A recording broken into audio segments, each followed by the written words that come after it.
This is a legacy episode of the Lesbian Historic Motif podcast, originally released as part of the Lesbian Talk Show podcast group. Some references may be obsolete. The show looks at lesbian-relevant themes in history and literature, has interviews and discussions about current historical fiction with queer female characters, including fantastic versions of the past, and presents new original historical fiction for your enjoyment.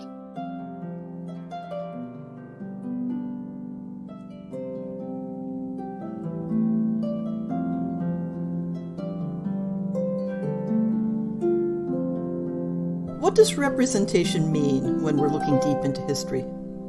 When the people we long to identify with had radically different understandings of the very identities we're looking for? As I put it in an essay I wrote several years ago, who owns history?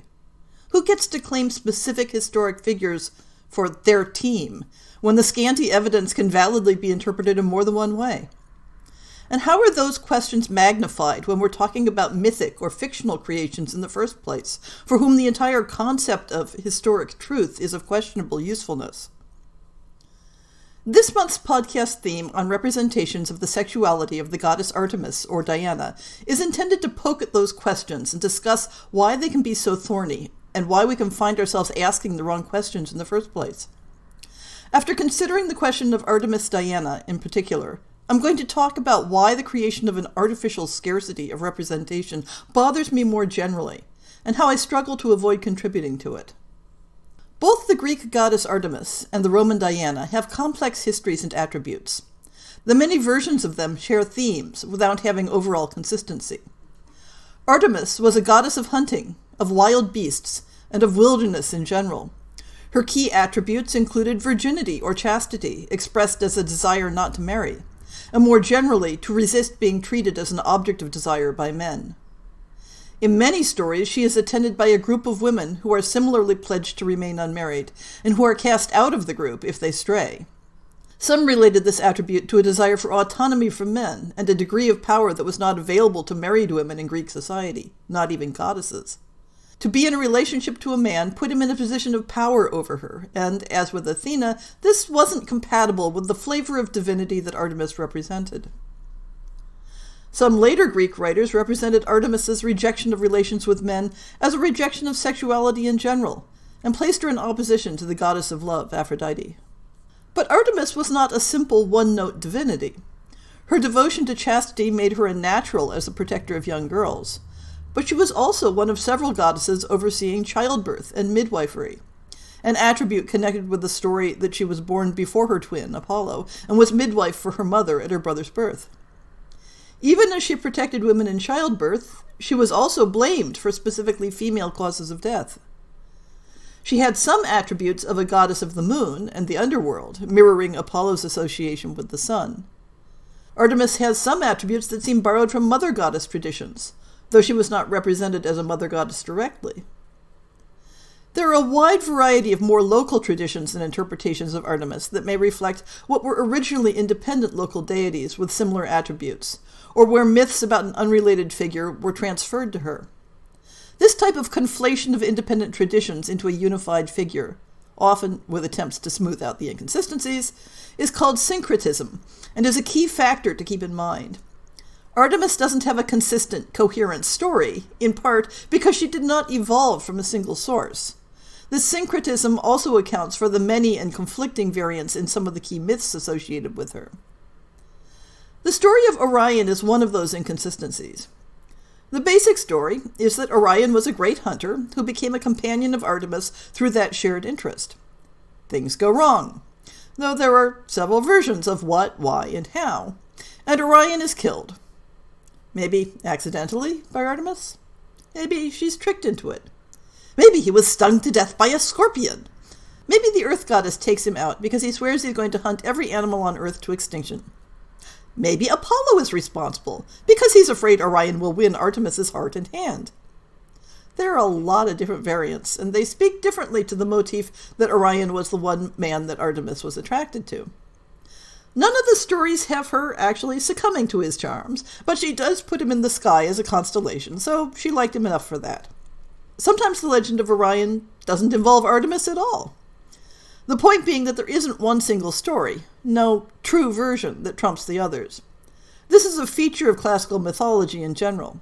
The river may run to the sea, but it meanders and shifts in its course on the way, sometimes joining other rivers, sometimes splitting into a complex delta, sometimes drying up entirely, or emerging from an underground course in unexpected places. One of those story rivers about Artemis is that she was intensely protective of her independent status with regard to men.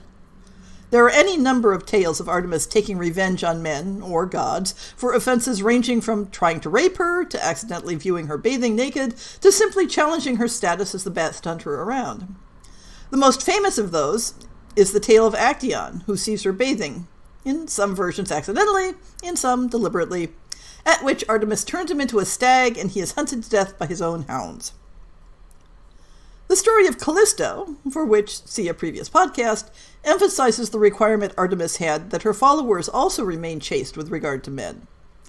But the Callisto story also introduces the implication that relations between women weren't considered to fall under the requirement for chastity. And therein lies one of the sources of ambiguity. Did Artemis's chastity refer only to heterosexual relations, or to sexuality in general? We'll return to this question. The Roman goddess of the hunt, Diana, had an independent origin from Artemis, but absorbed many of the Greek goddess's attributes, making it difficult to disentangle the two. She was a patroness of rural spaces, though not so much of wilderness, a patroness of hunters and of the moon. Like Artemis, she is considered a twin to Apollo. Another similarity is that she was dedicated to remaining virgin and was a protector of childbirth. Later medieval traditions that associated her with witchcraft gave her a male consort and a daughter. Diana was often presented as having three distinct aspects, reflecting associations with hunting, the moon, and the underworld. In the last, she was sometimes associated with Hecate. As with Artemis, Diana's mythology, attributes, and worship were syncretic, incorporating material from a variety of sources, including, in her case, many of the traditions that Artemis had already attracted, making it pointless to try to define a single true version of Diana's nature. It was in this amalgamated version as Roman Diana that the goddess entered the later medieval, Renaissance, and early modern imagination, during various revivals of interest in classical literature and imagery. She was assigned both the iconography and some of the specific mythic stories that had belonged to Artemis, including the transformation and death of Actaeon, and Jupiter's seduction and rape of Callisto disguised as the goddess. But Roman Diana also retained distinctive attributes and traditions of worship that differentiated her from simply being a mirror of Artemis. Although virginity was a key attribute of Diana, even more than Artemis, she was not a deity for women only, nor, despite the myths about men being punished for trespassing on her domain, was she depicted as being particularly hostile to men in general. Diana left two legacies for post-classical Europe. The worship of Diana, or of local deities conflated with Diana, continued into the early medieval period, making her a named target for Christian efforts to erase pre-Christian practices. These traditions contributed to the later association of Diana with witchcraft. But the second legacy came through the revival of classical myth and legend, both during the medieval period and again in the Renaissance and later. Diana's rejection of marriage or sexual relations with men, both for herself and her followers, was a repeating theme in the context of women's resistance to marriage. Examples include Chaucer's The Knight's Tale, in which Emily prays to Diana to save her from marriage to either of the two men fighting over her. There are any number of other examples of Diana as an icon of marriage resistance. Shakespeare's female characters regularly invoke Diana, either when remaining chaste, as with Rosalind in As You Like It, or Hero in Much Ado About Nothing, or Hermia in A Midsummer Night's Dream, or in cases where turning from a chaste life to marriage is framed as abandoning Diana's temple, as with Helena in All's Well That Ends Well. As I discussed in the podcast about Callisto, interpreting how Diana's sexuality is viewed in historic literature requires some thought about the concepts of virginity and chastity. Does Artemis Diana reject sex and romance generally, or sex and romance with men specifically? Male-dominated Neoplatonic philosophy interpreted her sworn virginity as a renunciation of sexuality in general, rather than an absence of sex drive. But unless a text specifically addresses same-sex options, questions remain. If we're looking to classical, medieval, and early modern sources for a clear answer to this, we won't find one. The ways in which the goddess is represented, The words put into her mouth and the actions attributed to her are ambiguous and contradictory. If you consider the question from the point of view of modern sexual identities, this seems a perplexing problem. But neither the classical Artemis Diana, nor the people who used her as a character in historic literature and art, were modern people with modern categories for sexual identity.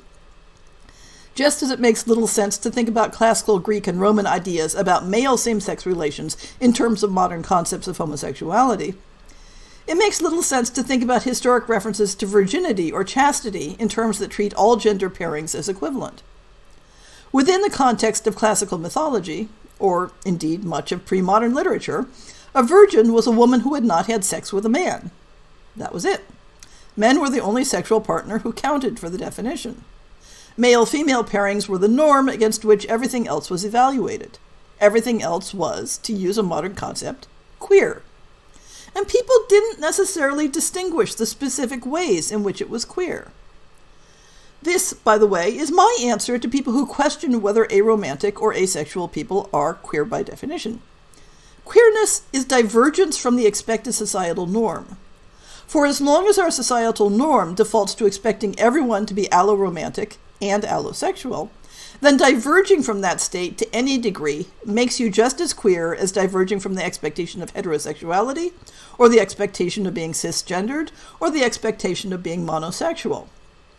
This might seem like a bit of a tangent, but it touches on one of the themes underlying why people view the question of Artemis Diana's sexuality to be a question of ownership. But surely there are hints and clues in the historic portrayals of Artemis Diana that could answer the question once and for all.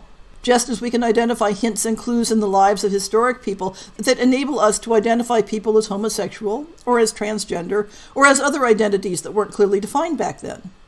Well, yes, there are hints and clues, but just as for other sexuality and gender questions, the answers aren't clear-cut. And often they aren't clear-cut for the specific reason that people weren't thinking in terms of those modern categories. So let's look at some specific data. In the podcast about Callisto, I went through a number of examples of Diana, or her followers, being depicted as embracing same-sex love. These interpretations viewed their chastity as being an exclusion of relations with men, not romantic or sexual relations in general. Every version of the story of Callisto is predicated on the understanding that Callisto believed that while accepting Jupiter's sexual advances would get her kicked out of Diana's band, accepting Diana's sexual advances would not have the same result. Maybe Callisto is shown as being uncertain about having sex with Diana, or as welcoming it. But she definitely does not consider herself as committed to rejecting sexual relations in general. Whether it is William Warner in his poem Albion's England asserting that a maiden to a maiden might do this, or Atalanta in Thomas Heywood's The Golden Age assuring Diana that we nymphs are all coupled and twinned in love, these examples support the vision of a lesbian Diana. The Callisto podcast includes other literary references to a lesbian or at least homoromantic version of Diana, so I won't reiterate them all. But Artemis Diana often appears in other contexts that don't reinforce the Callisto story. And in these, we have the opportunity to see Diana being depicted as standing against sexual love in general. This sometimes occurs in contexts where she is set up as an opponent to Venus, the goddess of love, romance, and sex. But can we distinguish between Venus as promoting heterosexual love as opposed to all types of love? Only rarely, for obvious reasons. But a pertinent example is in the Thomas Lilly play Galathea. Galathea is something of a typical cross-dressing play in which gender disguise results in accidental same-sex desire. But in this storyline, two young women both cross-dress, both fall in love with the other, each initially thinking she's falling in love with a young man, and continue to maintain their love after their gender is revealed. The play includes a rivalry between Venus and Cupid on the side of love, and Diana and her nymphs on the side of chastity. In an initial encounter between Cupid and one of Diana's nymphs, the nymph denies any knowledge of this thing called love, and when Cupid describes the symptoms and effects of love, she calls it a foolish thing. In revenge for being rejected, Cupid decides to shoot his arrows at Diana's followers to force them to love. Not to love men, but to love each other. I will make their pains my pastimes, and so confound their loves in their own sex, that they shall dote in their desires, delight in their affections, and practice only impossibilities. So, in this play, it isn't only men that the nymphs reject, but clearly the experience of love in general. Of course, we must understand that the playwright's assumptions and prejudices are at play in treating same-sex love as an impossibility, but the Diana of Galathea is clearly distinct from the Diana of the Golden Age, and both reflect what writers of the time considered compatible with the mythic Diana they had inherited. Let us skip to the end of the play, after Diana has captured Cupid and punished him for tormenting her nymphs. Diana and Venus appeal to the judgment of Neptune regarding Cupid's fate, but also the fate of Galathea and Phileda's love for each other. The two maidens, now again presenting as women, are challenged by Diana to leave these fond affections. But they proclaim their continued love and devotion, and when Venus is asked if she approves, she answers, I like well, and will allow it. They shall both be possessed of their wishes, for never shall it be said that nature or fortune shall overthrow love and faith. And though Venus's ultimate stratagem is to turn one of them into a boy, she approves their love before making that decision. So in this depiction, Diana and her followers are specifically depicted as aromantic in general, not loving men or women, in contrast to Venus's support of all forms of love. But the Galathea story points out one of the difficulties in identifying unambiguously asexual interpretations of Diana in eras that didn't clearly distinguish asexuality from abstinence, and that often entirely overlook the question of same-sex desire. Galathea provides a clear example of asexual Diana, specifically because it does recognize the existence of same-sex desire and weaves it into the plot conflicts. Texts that include an overt recognition of the possibility of female same-sex erotic desire are rare, and those that include them typically have the focus on the desire itself, not on a negation of that possible desire. This makes it hard to find similar examples, but there's a passing reference in Philip Sidney's Arcadia. Like the Callisto story, the plot involves a man disguising himself as a woman, the Amazon Zelmane, in order to gain social access to the object of his desire, Philoclea.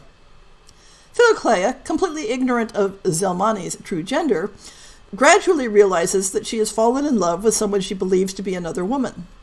And she realizes that what she feels is something other than friendship, but more akin to what she has been told heterosexual desire is like. In adjusting to this realization, Philoclea tries on several possible resolutions to her love. First, she would wish that they two might live all their lives together like two of Diana's nymphs. But that wish she thought not sufficient, because she knew there would be more nymphs besides them, who would also have their part in Zelmane. Then would she wish that she were her sister, that such a natural bond might make her more special to her. But against that, she considered that though being her sister, if she happened to be married, she should be robbed of her. Then, growing bolder, she would wish either herself or Zelmane a man, that there might succeed a blessed marriage betwixt them. There are several similarities here to Galathea, if one sets aside the gender disguise issue. Philoclea recognizes her desire as equivalent to heterosexual desire, and compares the companionship of Diana's nymphs as being an unsatisfactory arrangement because it would not fulfill the specific and exclusive nature of her desire. By implication, though not expressed as overtly in Galathea, the Arcadia envisions Diana's band as excluding sexual desire, even when the possibility of sexual desire between women is accepted. Given how hard one must work to identify unambiguously homoerotic themes in depictions of the mythic Diana, it seems odd to find it even harder, though clearly not impossible, to find evidence for works that treat the mythic Diana and her followers as unambiguously asexual. It is the silences and omissions on both the topic of homoeroticism and the topic of asexuality that create the difficulty. Sometimes those silences are deliberate, but more often they're a byproduct of a historic culture that didn't view the concepts as requiring distinction. So, why should we care? For that matter, why is a podcast that specifically focuses on lesbian desire in history and literature taking all this time to argue the equal validity of an asexual versus lesbian rendering of Artemis Diana? Well, One minor reason is that I'm both lesbian and asexual, and it makes me uncomfortable when people act as if those two important parts of my identity are in conflict. But that's dodging the question, because the point is that there's no reason why Artemis Diana can't be an icon for both allosexual lesbians and asexual non-lesbians, and anyone else who finds connection with the mythology. When we're looking for representation in the past, we need to move beyond the naming and claiming impulse and learn how to share. Identity categories, whether gender, orientation, even ethnic and cultural, are by nature unstable and mutable. As I discussed in a podcast episode where I compared identity features to the semantics of prepositions, which, by the way, that was a really fun one. You should go back and listen to it. Identities are inherently complex in structure.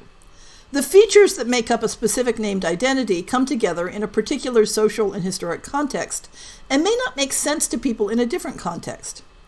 To insist on a one-to-one correspondence of the identities we recognize today with identities in the past is as pointless as trying to fix the meaning or pronunciation of words, as futile as trying to force that river to run in exactly the same course for all time.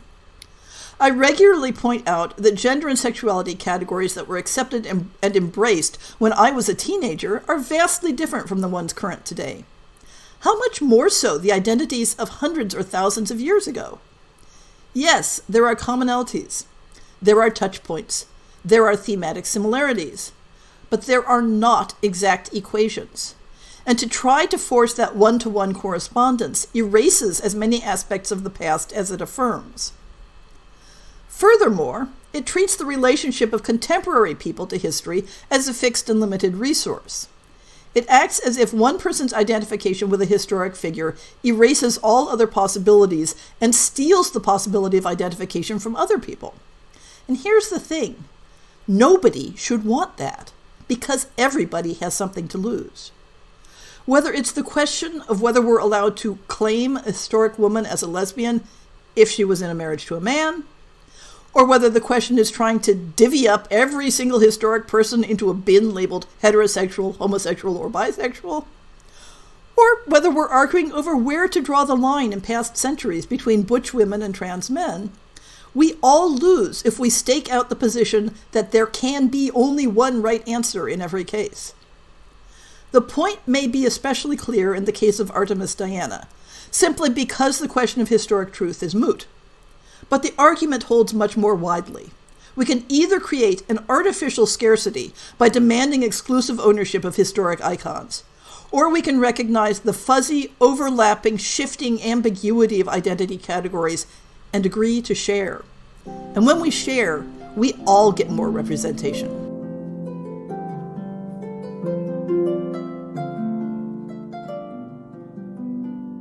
I hope you've enjoyed this episode of the Lesbian Historic Motif Podcast. See the show notes for links to people and topics. Most shows will have a transcript linked as well. If you have a book announcement, a topic suggestion, or might like to appear on the show, please drop me an email. If you enjoyed this podcast, please rate it and subscribe on your favorite podcast app, and consider supporting our Patreon.